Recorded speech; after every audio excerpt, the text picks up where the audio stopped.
Have you ever wished that you could test out every tube of color in the art supply store before you bought them?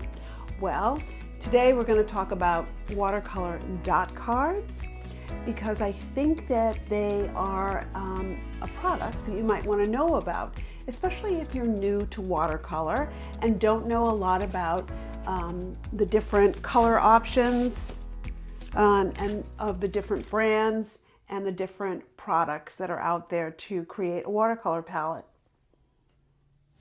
These tiny but powerful dot cards might be the best kept secret in the watercolor world, especially if you're a beginner. Today we're going to dive into what they are, why they may be useful for beginners, and some reasons why they might not be so useful for everyone. Watercolor has this magical ability to shift and change depending on the pigment, the paper, and the technique. Dot cards give you the freedom to try a huge range of colors without committing to a whole tube. You can play with new hues, see how they interact, and discover colors you might never have thought to try. You can also, if you're buying dot cards from different brands, compare the same hue from different brands, and that might give you a leg up in understanding what brand and what pigment you want to buy. Next up is relatively budget-friendly testing. Watercolor tubes can get expensive, especially the premium brands like Daniel Smith or Schmincke. Dot cards do allow you to test the colors for a fraction of the price. So instead of spending big bucks on tubes, you can explore a variety of shades and invest only in the ones that you absolutely love.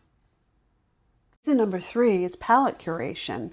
Dot cards make it easy to find those essential colors that really resonate with your style.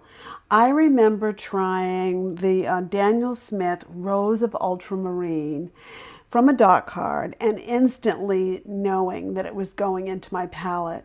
You get to try out the colors, curate your own palette, and add only the hues that really feel right for you.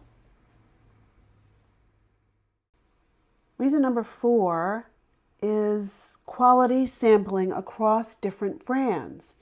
Each brand has its own secret sauce for colors.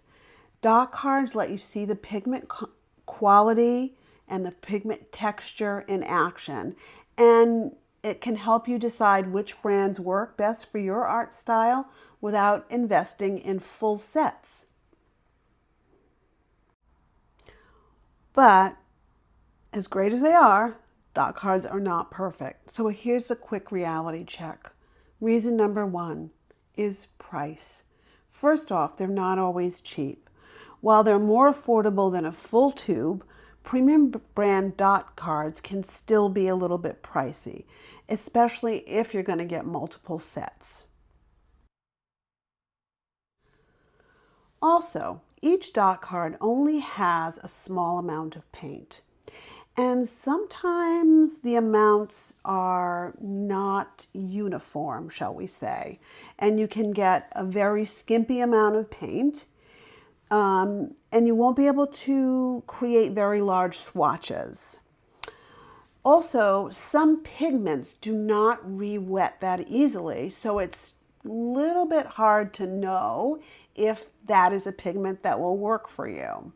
So if you're hoping to create big swatches, you might run out of paint before actually getting a real, true feel for the color.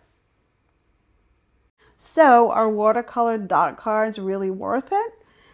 I would say absolutely, especially if you're still discovering your style or just getting into watercolor. They offer a really playful, low-commitment way to try out colors, brands, and compare and contrast them before fully committing to an expensive tube. It's for finding your favorite go-to colors or simply experimenting with different brands. Dot cards are a fantastic tool to have in your watercolor kit. If you've tried dot cards before, let me know in the comments. What's your favorite brand, and do you think they're worth it?